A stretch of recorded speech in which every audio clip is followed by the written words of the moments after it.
Olá, meus irmãos, eu quero ler com vocês na carta de Paulo aos Efésios, capítulo 1, primeiro verso.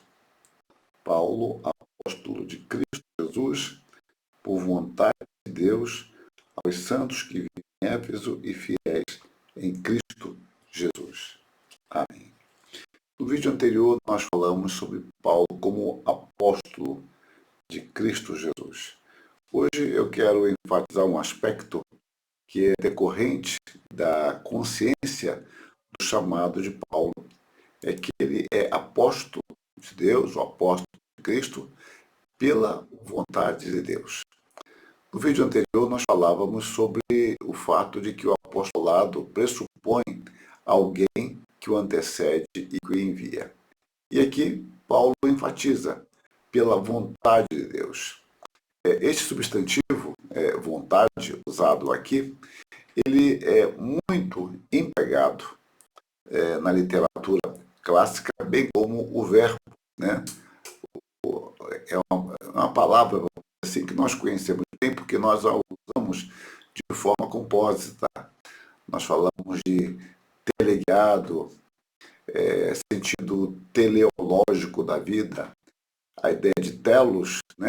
Vontade, telos, o verbo telo tem a ideia de propósito, de meta, de objetivo. Então, no Novo Testamento, nós vamos encontrar bastante o verbo e o substantivo. A ênfase bíblica é nos mostrar que Deus, em sua vontade, concluirá o seu propósito. Essa palavra é usada para o homem e para Deus. Para Deus é a ênfase maior, enfatizando isto, né, como um aspecto volitivo. A ênfase não está na deliberação de Deus, mas sim na vontade de Deus, no propósito que ele tem em vista. Então, a vontade de Deus revelada em seu apostolado não era uma abstração, algo distante e apenas virtual. Antes se materializava o seu esforço sincero por descobrir a vontade de Deus em cada etapa de sua vida. Esse descobrir pode ser melhor dito de como discernir qual é a vontade de Deus, o que Deus deseja de mim.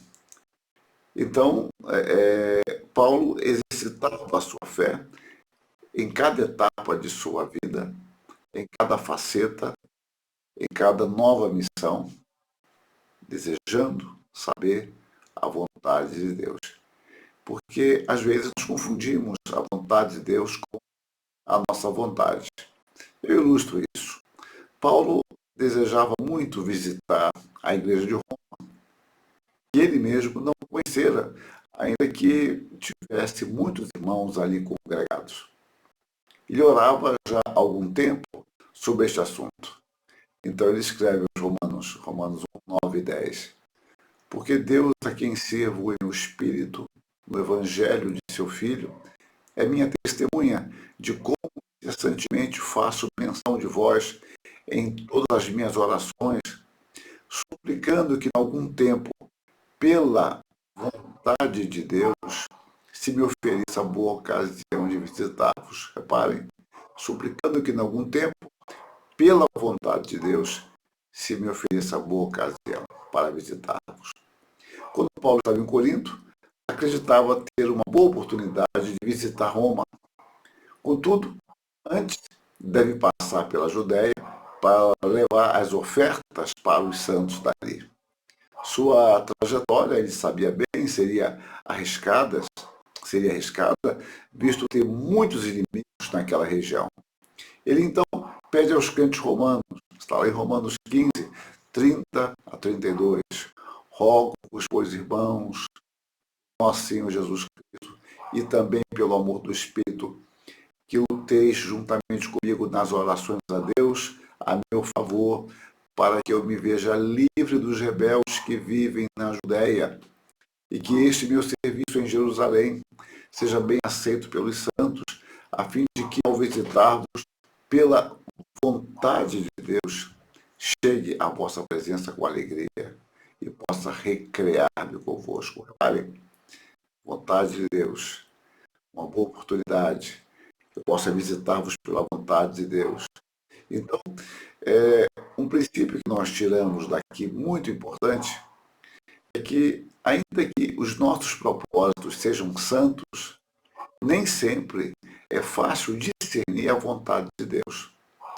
Paulo queria ter boa ocasião para conhecer os irmãos de Roma. Acreditava ter uma mensagem para eles. Contudo, desejava saber se esta era a vontade de Deus naquelas circunstâncias.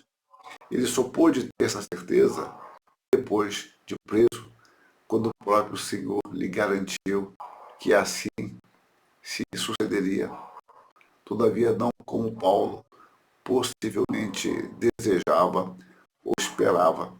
Então, em Atos 23:11, Paulo preso, nós encontramos o registro. Na noite seguinte, o Senhor, pondo-se ao lado dele, disse: coragem, pois do modo testemunho de Jerusalém, assim importa que também o faças em Roma. Ele iria a Roma. Há uma boa oportunidade, não como ele imaginava, mas Deus tem o seu propósito. Ele iria para lá preso, e preso ele teria o seu ministério, conforme a vontade de Deus. Roguemos a Deus discernimento para a sua vontade, o que ele deseja de nós, e ao mesmo tempo submetamos ao nosso Senhor. Que Deus nos abençoe. Amém.